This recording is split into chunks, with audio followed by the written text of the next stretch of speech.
किसी तरह की बात नहीं होगी। सरकार बिल्कुल क्लियर कर रही है कि कश्मीर पर किसी तरह की बात नहीं होगी। पाकिस्तान को पीओके वापस करना होगा, सरकार यह भी कह रही है। पाकिस्तान से सिर्फ पीओके की वापसी पर ही बात होगी। भारत और पाकिस्तान के बीच तनाव की जब से खबरें आई तो बार बार यह कहा जा रहा था कि पाकिस्तान भारत के आगे महज हफ्ते भर टिक पाएगा या उससे भी कम टिक पाएगा, लेकिन भारत ने इन कयासों पर लगाम लगाते हुए पूरी दुनिया को बता दिया कि पाकिस्तान भारत के आगे 2 दिन से ज्यादा टिक ही नहीं सकता, और वाकई टिक पाया भी नहीं। 2 दिन में पाकिस्तान को भारत कैसे घुटनों पर लाया है ये पूरी दुनिया ने देखा है। और पाकिस्तान जब हमारे अटैक से परेशान हो गया तो दौड़कर अमेरिका के पास मदद की गुहार लगाने पहुंचा, ये कहने पहुंचा कि हमें बचा लो, और उसके बाद खुद ही कॉल करके डीजीएमओ से बात करके ये कहा कि हम सीज फायर करना चाहते हैं, सीज फायर। उन्हें डर था कि जिस तरह से हम उनकी एयर फैसिलिटीज को, एयर बेसिस को निशाना बना रहे हैं, कहीं पूरे पाकिस्तान का नक्शा कहीं भारत ना बदल दे। इस डर के चलते पाकिस्तान घुटनों पर आने पर मजबूर हो गया और मजबूर होकर बात की। लेकिन भारत का रुख लगातार कड़ा बना हुआ है, क्योंकि जैसे ही सीज फायर की बात हुई उसके बाद भारत ने सोच समझकर अगला कदम उठाने की भी पहल दी है। क्यों ऐसा कह रहे हैं? बड़ी खबर के जरिए आपको बता रहे हैं, पाकिस्तान ने रहम की भीख मांगी है भारत सरकार से। ये बहुत बड़ी जानकारी जो मिल रही है हमें, क्योंकि लगातार पाकिस्तान को अब यही लग रहा है कि भारत ने अगर सोच लिया, अगर वो हमारे एयर बेसिस को पूरी तरह से ध्वस्त कर सकता है, वहां पर अपने मिसाइल्स दाग सकता है, तो पूरा नक्शा भी पाकिस्तान का भारत बदल सकता है। ये आप जो तस्वीर देख रहे हैं, कैसे ये जो अटैक्स हुए हैं इसने पाकिस्तान के होश फाख्ता कर दिए हैं, ये समझने वाली बात है। तस्वीर आपको इसीलिए दिखा भी रहे हैं। आप देखिए नूर खान एयरबेस रावलपिंडी का। आप सोचिए हम पंजाब तक पहुंच गए, इनको लगता था कि हमारी पहुंच शायद पीओके के आसपास इलाके तक ही है, लेकिन आप देखिए शहबाज एयर स्पेस पर कैसे एयरबेस पर हमने अटैक किया। ये वो तमाम एयरबेसेज हैं जिनका इस्तेमाल पाकिस्तान हमें आंखें दिखाने के लिए कर रहा था, लेकिन हमने क्या हालत की है। देखिए एक और एयरबेस देख रहे हैं आप, रहीम यार खान एयरबेस में कैसी स्थिति हो गई है, सब कुछ बहुत होता दिखाई दे रहा है। और ये पाकिस्तान के पंजाब के अंदर जो बेसेस हैं उनकी तस्वीर है। ये तस्वीर इतनी बड़ी है कि अब पाकिस्तान को ना उगलते बन रहा है ना निगलते बन रहा है। यही वजह है कि अमेरिका के पास दौड़ कर जाना पड़ा। 10 तारीख की सुबह बहुत काली रही है पाकिस्तान के लिए, और जैसे ही पाकिस्तानी एयर बेसिस को हमने निशाना बनाया, पाकिस्तान मदद के लिए अमेरिका की तरफ भागने लगा। ये हालात पाकिस्तान के बन गए। तो भारत ने तो बता दिया है कि हम कैसी सोच सकते हैं। लेकिन और बड़ी खबर आपको बताएं कि अब पाकिस्तान ने रहम की भीख मांगी है। भारत सरकार ये आधिकारिक तौर पर कह रही है कि पाकिस्तान अब कह रहा है कि हमें बख्श दो, क्योंकि जिस तरह से हम इनके एयर बेसिस ध्वस्त कर रहे हैं, इनके होश उड़ गए। अब शहबाज शरीफ को लग रहा है कि अगर भारत ने फाइनल प्रहार कर दिया तो उनके लिए मुश्किल हो जाएगा, क्योंकि उनके अपने देश में उनकी कुर्सी खाने के लिए मुनीर बैठा है। और अभी जो हालात है, बीएलए के जिस तरह से अटैक हो रहे हैं, जिस तरह से खैबर पख्तूनख्वा में नाराजगी है, जिस तरह से सिंध के लोगों में नाराजगी है, पाकिस्तान के पंजाब में बैठे ये हुक्मरान डर रहे हैं और भारत सरकार से अब रहम की भीख मांग रहे हैं।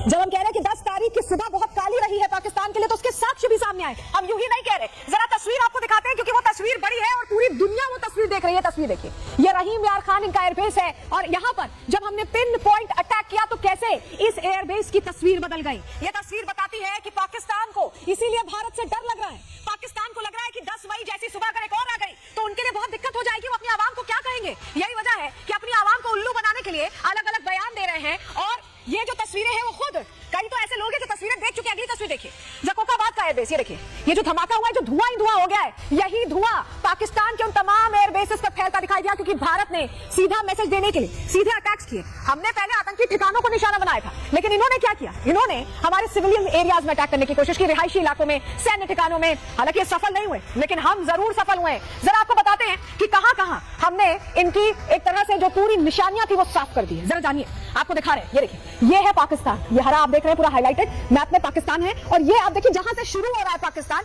यानी यहां से लेकर पंजाब होते हुए सिंध तक, हर जगह जो इनके एयर बेसेस हैं उन्होंने जो बनाए थे हमें बर्बाद करने के लिए, हमने उन्हें बर्बाद कर दिया, ध्वस्त कर दिया। आपको बता दें, चकलाला एयरबेस इनका, मुरीद एयरबेस, इसके अलावा सियालकोट का जो इनका एयरबेस है, पसरूर हवाई पट्टी जो इनकी थी उसको भी हमने बर्बाद किया, रफीकी एयरबेस को भी हमने खाक कर दिया है, शहबाज एयरबेस जो शहबाज शरीफ के नाम पर भी है उसे भी हमने खास किया। यहीं पर रहीम यार खान एयरबेस जो है इनका पंजाब से थोड़ा नीचे, उसको भी हमने ध्वस्त किया है, वहां भी हमने अटैक्स किए हैं। सुकून एयरबेस की बात करें और चुनियन एयरबेस की बात करें तो ये स्ट्रेटेजिक मूव था भारत का। उनकी तरफ से कोशिश ये की गई कि हमारे सैन्य ठिकानों को टारगेट करें, लेकिन कहीं भी कोई नुकसान नहीं हुआ, लेकिन हम नुकसान पहुंचाने में सक्षम रहे। बड़ी खबर आपको बताएं, रहीम यार खान एयरबेस को बर्बाद कर दिया गया है। सेना ने ये खुद बताया, सेना ने आधिकारिक तौर पर यह बताया कि पूरी तरह से जो इनका रनवे है रहीम यार खान बेस का, वो ध्वस्त हो चुका है। तो ये जानकारी बहुत महत्वपूर्ण इसीलिए हो जाती है क्योंकि पाकिस्तान अभी भी ये पोर्ट्रे कर रहा है अपनी आवाम को कि ये उनकी जीत है, लेकिन सच्चाई तस्वीरों के जरिए सामने आ रही है। भारत जैसी पाकिस्तान से एक और बड़ी खबर मिल रही है,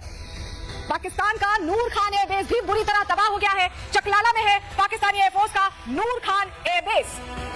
तो अलग अलग तस्वीरें वो सच्चाई बयां कर रही है पाकिस्तान के लिए कि कैसे पाकिस्तान महज 2 दिन में हाथ जोड़ने लगा, कैसे महज 2 दिन में घुटने पर आ गया, कैसे महज 2 दिन में हमें फोन करके ये कहने पर मजबूर हो गया कि सीज फायर करिए, हम पर और अटैक मत करिए, जबकि हमारी तो जवाबी कार्रवाई थी। लेकिन इनकी कार्रवाई में और हमारी कार्रवाई में फर्क यही है कि हमने जहां चाहा वहां इनकी ऐसी तैसी कर दी, इनके ठिकानों को ध्वस्त कर दिया, तबाह कर दिया। लेकिन ये चाहकर भी हमारा कुछ नहीं बिगाड़ पाए, क्योंकि हमारे एयर डिफेंस सिस्टम इतने मजबूत हैं, वो एक पूरी तरह से अभेद्य हैं। और यही वजह है कि इनकी कोशिशों को हमने, परखच्चे इनकी कोशिशों को उड़ाए, उसको मलबे में तब्दील कर दिया, हमने मलबे में तब्दील किया। एक और बड़ी खबर, सीज फायर उल्लंघन पर पीएम मोदी का सख्त रुख सामने आया। अगर वहां से गोली चले तो आप गोला चलाइए, ये कहा है। अगर पाकिस्तान हमला करेगा तो भारत भीषण पलटवार करेगा।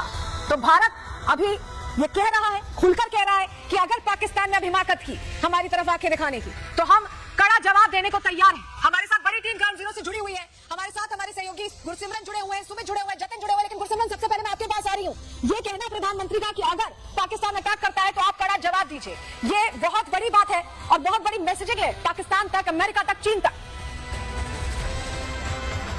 देखिए, बहुत बड़ा मैसेज जो है प्रधानमंत्री नरेंद्र मोदी द्वारा दिया जा रहा है इस बात से कि गोली का जवाब जो है वो गोले से दिया जाएगा। इसका मतलब बिल्कुल साफ है कि सुरक्षा बलों को अब किसी ग्रीन सिग्नल की जरूरत नहीं है। जितने भी सिग्नल उन्हें पाकिस्तान पर आक्रमण करने के लिए चाहिए वो उनके पास मौजूद है। पाकिस्तान की एक गलती और पाकिस्तान को रहीम यार खान और चकलाला जैसे कई बेसिस जो है वो खोने पड़ सकते हैं। ये बात इस बात से बिल्कुल साफ हो जाती है, क्योंकि लगातार जिस तरह से प्रधानमंत्री नरेंद्र मोदी तीनों सर्विसेज चीफ से मिल रहे हैं, अलग अलग मुलाकात हो रही है, रणनीति बनाई जा रही है, खाका बनाया जा रहा है। तो आप मान के चलिए कि ये युद्ध विराम संधि है। अगर इसमें कहीं भी पाकिस्तान ने आनाकानी की तो उसका जवाब पाकिस्तान को जो 7 मई को मिला है वही एक बार फिर से मिलेगा, जो भारत की तरफ से बड़े प्रहार जो है पाकिस्तान के आतंकी कैंप्स पर ही। पाकिस्तान कोशिश करता है तो वो समझ ले कि हमारी तैयारी भी बड़ी होगी और जवाब भी बड़ा होगा। आपके पास हम वापस लौटेंगे गुरसिमरन, आप हमारे साथ बने रहिएगा। लेकिन जैसे हमने ऑपरेशन सिंदूर एग्जीक्यूट किया है, जो हमारे उद्देश्य थे उन्हें पूरा किया और बड़ा संदेश दिया है। क्यों ऐसा कह रहे हैं सर, आपको बताते हैं। सैन्य उद्देश्य देखिए, सबसे पहले समझिए पूरा किया। पीएम मोदी ने कहा था कि मिट्टी में मिला देंगे, तो बहावलपुर, मुरीद के और मुजफ्फराबाद कैंप को मिट्टी में वाकई मिलाया गया है। दूसरा राजनीतिक उद्देश्य जो हमारा था, सिंधु जल संधि, वो क्रॉस बॉर्डर आतंकवाद से जुड़ी है, तो अब ऐसे में इसे रोका गया है और तब तक ये रुकी रहेगी जब तक क्रॉस बॉर्डर टेररिज्म रुकता नहीं है। मनोवैज्ञानिक उद्देश्य भी हमने पूरा कर लिया। आतंकवादियों को घुसकर मारेंगे ये बताया था, ये किया भी। हम उनके दिल तक प्रहार करके पहुंचे हैं, हम सफल रहे, यानी हम पंजाब तक, पंजाब से आगे तक प्रहार करने में, लाहौर तक हमने